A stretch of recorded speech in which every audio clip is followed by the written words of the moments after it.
Oh, you look amazing tonight, Sarah.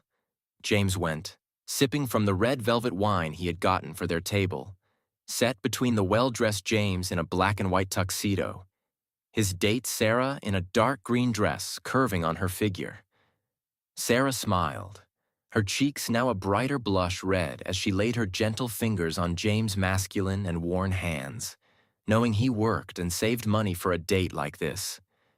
You have really made these past 6 months feel like days, she said to him softly, now leaning in and resting her lips against his cheek, romanticizing the night even more.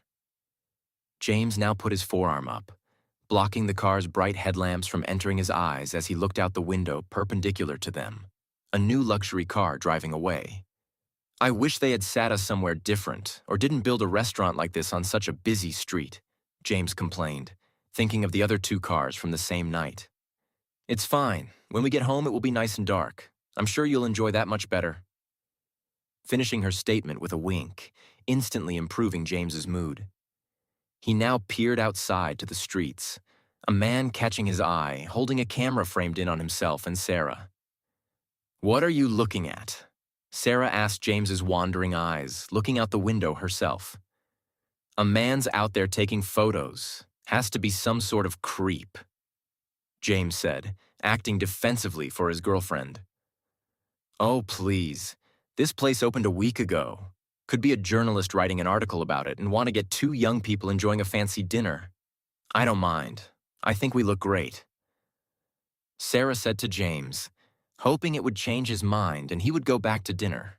I still don't like it. I'm going to have someone take care of it, James said, calling a waiter over to him, a displeased Sarah reluctant to say anything knowing he had already made up his mind. There's a man outside taking photos of us. I want him gone, James demanded to the waiter who had rushed over, now nodding and leaving the table to do the task. James went back and focused on his dinner with Sarah, starting a conversation about the recent construction project himself and his company had completed. The only time James stopped talking about this project was to tell Sarah to look out the window, saying, "They are telling that guy to leave now." They continued to watch, the photographer now walking down the street away from the building as the 2 waiters walked back inside the restaurant. 30 minutes passed before the waiter spoke to James and Sarah again, this time asking, "How did all of the food taste?" James looked down upon his own plate, which once held a 16-ounce steak, and then to Sarah, who had gotten slices of salmon, noting that both plates were nearly empty. I think both of us had a fine meal, James replied to the waiter who said, "That's wonderful. No rush in paying," now handing them the check. James pulled out his credit card and handed it over to him. 25% tip for yourself if you don't mind adding it, he added. The waiter nodded and left the table. You still ready for tonight? Sarah asked James, as James got distracted by the bright lights coming out the window beside them. He looked over now with his full attention, seeing the headlights of the car approach the stop sign that was across the street from the restaurant. But something was different. The car was still speeding as it approached, as if it didn't see the stop sign. A crash then came from the wall as the glass shattered onto the ground when the car drove through the building. His table then got knocked over and he hit the ground, his suit now ripped from the shards of glass on the ground. He looked up, the car now twisted around a support beam in the restaurant, now looking desperately for Sarah. He looked ahead of him, expecting her to still be sitting in the chair in front of him, like how she was 30 seconds ago. His heart started to race when she was gone, looking over and seeing a blood streak the carpet tile below where she would have sat.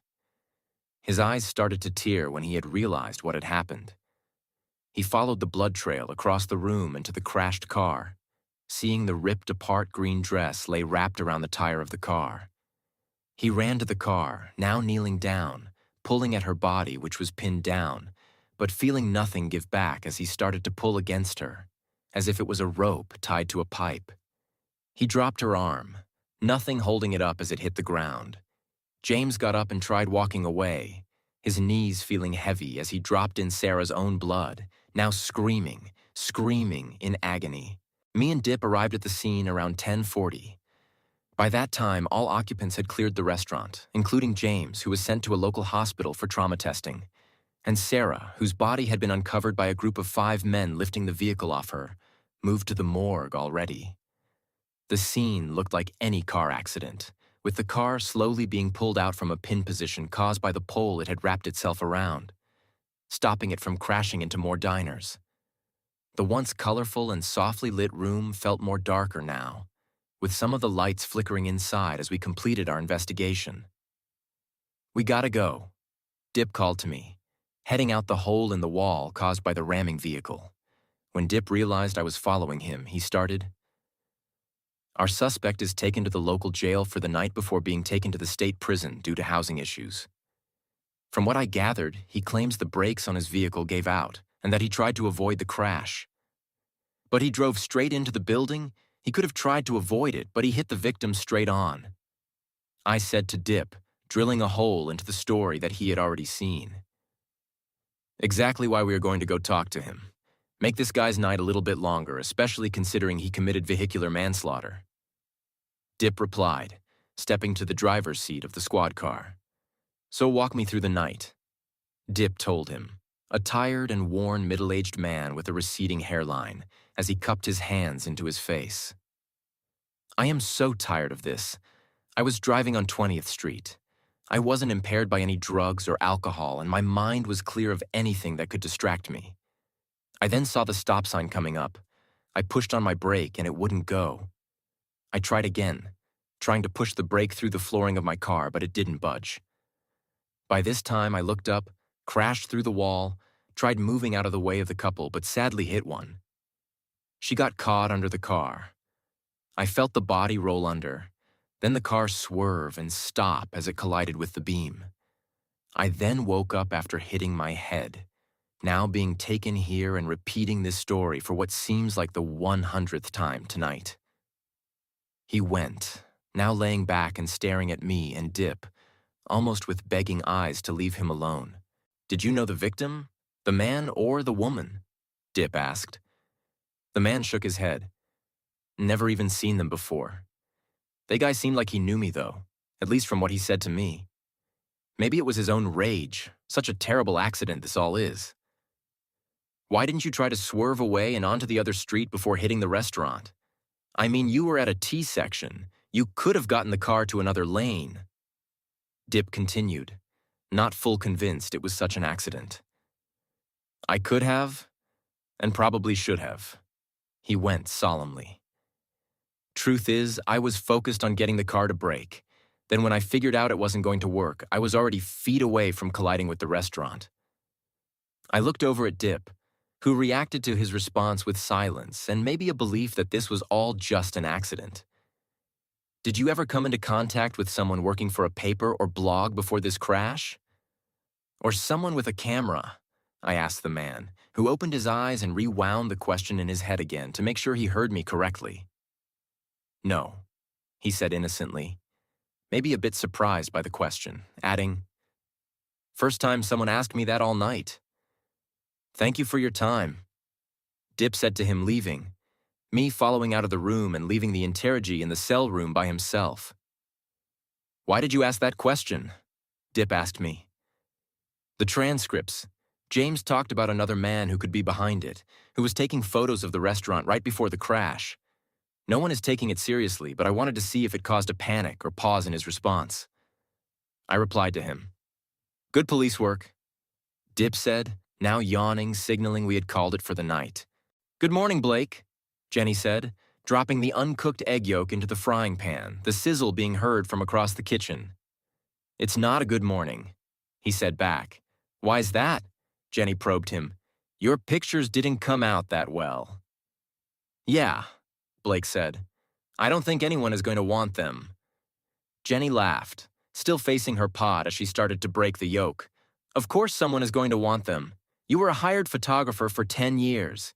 You were just having a bump in the road, that's all." Blake replied to her statement in a near-hopeless tone. "I don't think this is just a bump in the road." "Oh, sure it is. Go get your camera. Let me see the photos you took last night," Jenny said encouragingly. No! Blake yelled out, causing Jenny to turn around to the storming figure of Blake leaving the room. She listened for him, calling, "Come back for breakfast, son." And then hearing the front door open and slam shut. Pete, who was Jenny's husband, now walked into the room. Hopefully he doesn't drive anywhere. Someone just rammed into the new restaurant they put up a couple weeks ago, blaming it on bad brakes and bad luck. The air outside was fresh for Blake's breath, almost soothing as his mind spun for how bad his life was unraveling. He started down the trail about 5 minutes ago, a small 3-mile loop around a lake to help free his mind of any negative thoughts that were occurring, which there were many. Many of these thoughts were about how to end this curse. Nearly 3 deaths, 2 in his old town from where he had spent nearly 15 years of his life, working for a newspaper company, and now the one from last night. His thoughts kept going, only being interrupted by the splashing of water. He looked over, a group of older children playing along the pebbled beach of the lake. He watched them for a few minutes, feeling his body start to compel to a familiar need. He tried to resist it, feeling his hand dig into this back jean pocket, pulling out a small camera. He aimed it at the group of boys, straining to not take the photo, his heart dropping as he lost control of his finger, the camera lighting a bright flash and capturing the playing boys. The boys looked over to him, one of them approaching Blake yelling, "Get out of here, creep!" Blake ran off, knowing that he had taken a full picture of them, knowing the worst was soon to come. Blake ran away from the park, going to the local print shop in town, the dark, dim red lights being a familiar greeting place for him. He went in the back, an older woman already soaking her photos in the solution to pull the colors in the photo.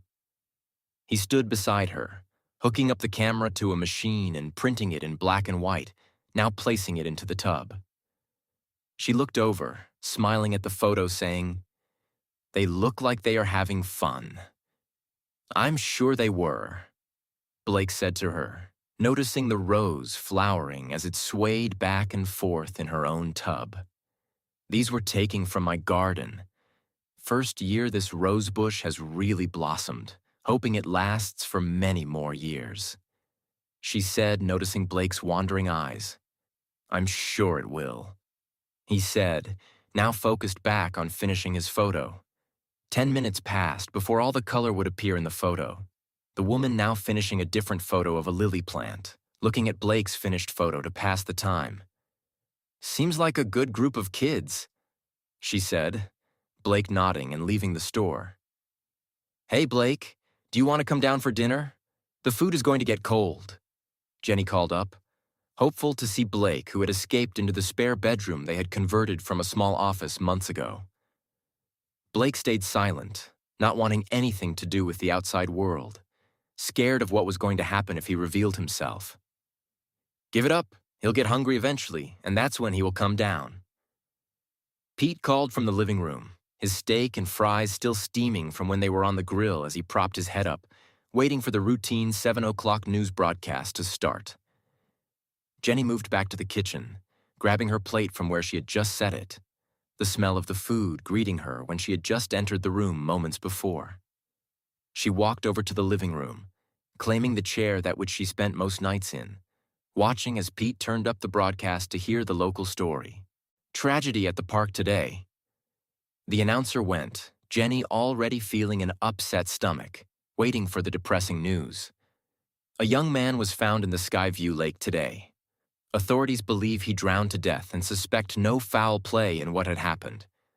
The wake is prepared for tomorrow evening at City Hall. Then the funeral will the following Saturday morning. In happier news, a rare bird has been found again where it was once believed to be extinct. "Awful, just awful," Jenny said, shaking her head at the news. "It really is. How about we watch something else?"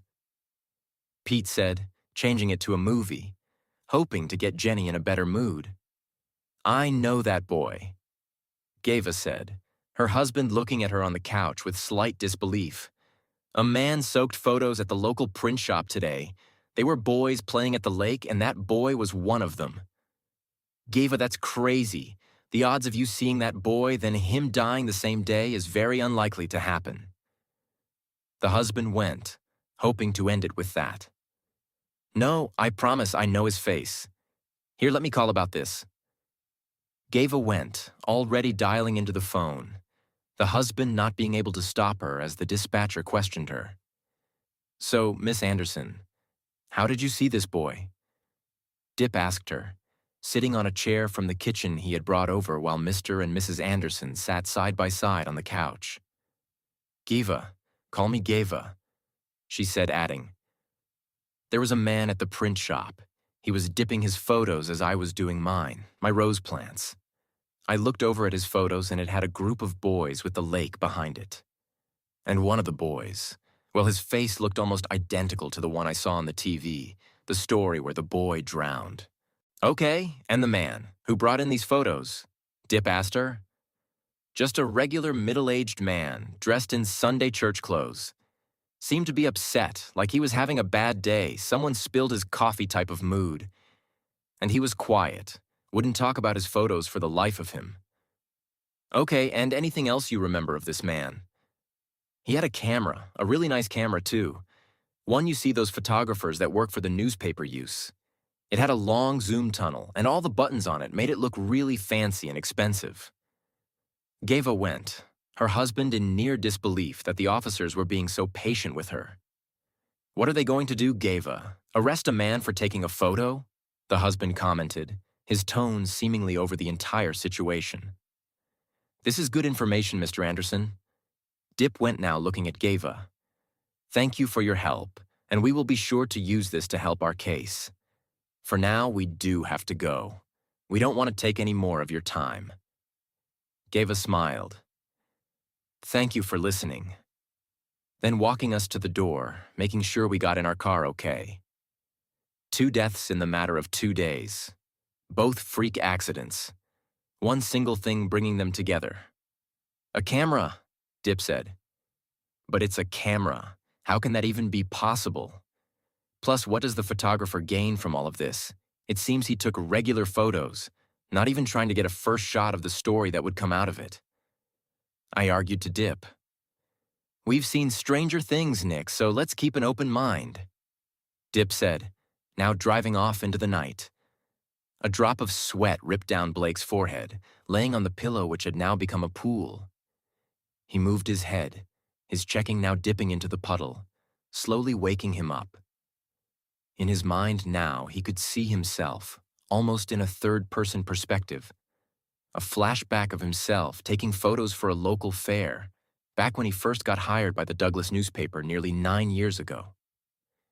I miss it, he muttered to himself softly, enough to be mistaken for the squeak of a field mouse.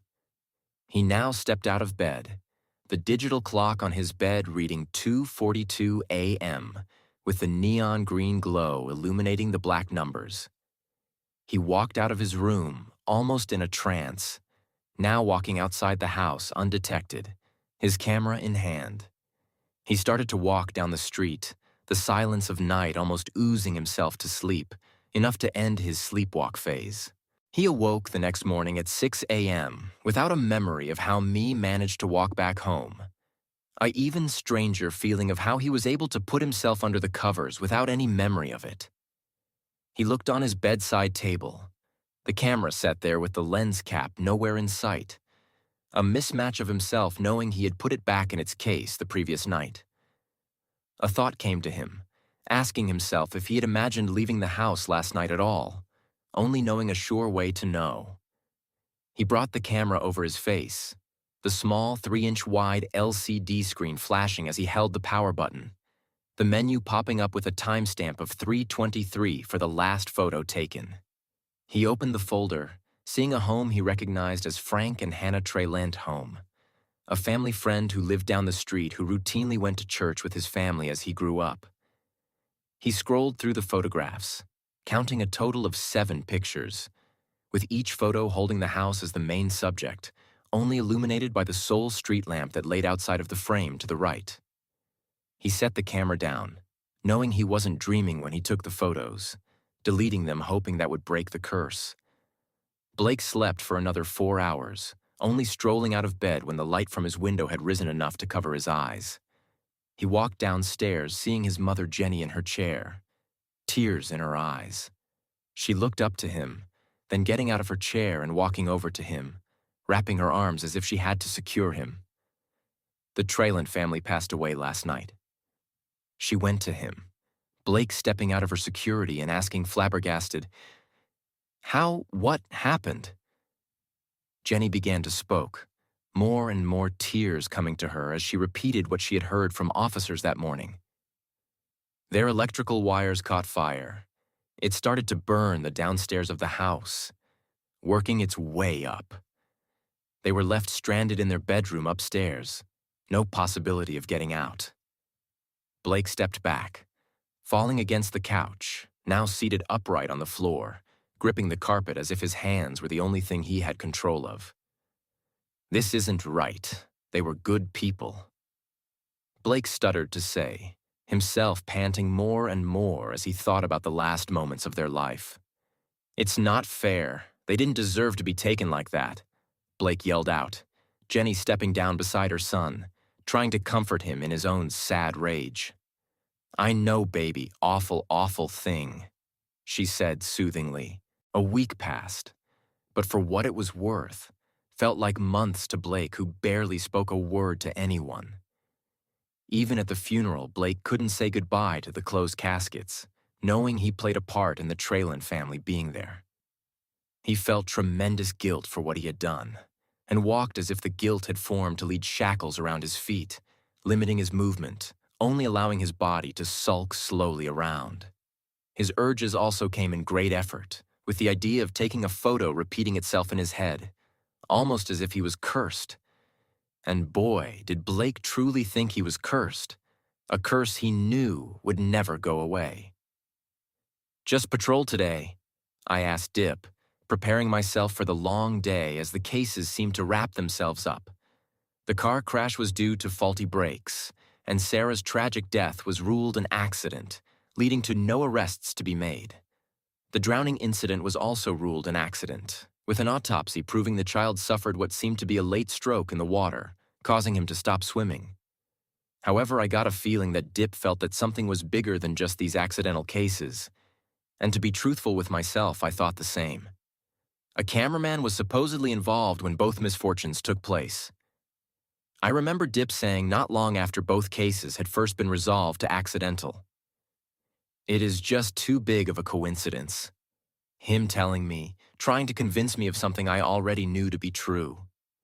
And so there we were, together in a car watching traffic pass by, our own minds distracted by what most officers had already put in the past. Hey, Dip, we have a situation, the dispatch officer Devin said on the radio. What's up? Dip responded to him, assuming that it would be a regular call-out. We have a situation in the park. A man is there, says he's going to do something awful. He went to me and Dip, a sense of confusion coming over me as I wondered what it could be about. Dip pulled out onto the road, speeding toward the park as Devin continued. He didn't give us much details, just to send someone to stop him. Could be a physic breakdown, so other officers will be on their way, but you two should be first on site. The radio now cut out, and we arrived to the park 4 minutes later, me and Dip scanning the area for what could be happening. In the park, we saw usual things, nothing alerting us as we wandered our eyes. A group of kids playing frisbee, a couple riding the bikes on the trail that ran through. There, Dip now said, pointing to the other side of the park, a family all dressed up, positioned behind a fruit tree.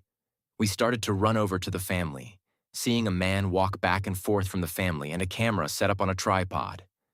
Put your hands up, Dip yelled across the field, the photographer looking over at us, then rushing to the camera, zoomed in on the family. The family members looked at us confused as we ran, now upon reaching the cameraman and confronting him. He pulled back from us, looking at us with a shine in his eyes, the remaining tears he had shed being visible. He looked at us and then to the family, turning the camera on himself, the flash glistening in the water lines which swayed like a river down his cheek. He dropped the camera after, itself shattering on the ground with thousands of small pieces of glass being scattered from the lens. What are you doing to my son? The mother of the family yelled to us. "They need to take me." The photographer yelled to her, Dip walking over and cuffing the man. "He is just in our custody for his own safety," Dip said to the family, walking the man back to the police car, leaving the family behind. "I tried my best to control it." The photographer confessed, a deep sigh of relief exhausting from him as we pulled out of the park. "I don't know what caused it, but I couldn't let it hurt them or anyone else." He continued in the back. "We will get you taken care of. All of our questions will be answered in time," Dip said, looking in the mirror to the photographer who looked as if his soul already had left his body, just waiting for his time. I remember the first time I fell in love with it. My parents took me and my brother to the ocean. I had just gotten my first camera as a child. I must have taken 100 photos of the waves as they came in. A moment of time I captured, with the ability to relive the moment over and over again. He sighed, now closing his eyes, my body turning sideways as a loud crash came from behind me. At the park, the mother stood there in shock, trying to figure out what had just happened. The father had already folded up the tripod as his wife picked up the camera, seeing that the back LCD panel was still intact. She clicked a few buttons, seeing her son's face on the screen. A soft smile in that had been absent the past days, remembering him taking the photo right before the damn police took her son away. She then moved to the next photo, another photo of her son, and the next the same thing. "He didn't get a photo of us," she exclaimed to her husband, an annoyed sigh in the effort of all the work she had put in to dress herself and husband up for the family photo. "It will be fine," the husband said, replying to her. Blake was pronounced dead on arrival from when he got to the hospital. Dip was kept overnight with some bruising in his chest, while I got away with a small cut on my arm from a shard of glass from the backseat window. I was told it was a miracle that we weren't affected worse by the semi that had collided with us, taking in the fact that most of Dip's squad car looked as if it had been compressed in a junkyard. A couple days later, Dip took time off, decided to take a vacation to the beach, watching the waves go in and out without a care in the world, and not a photo to prove the moment ever existed.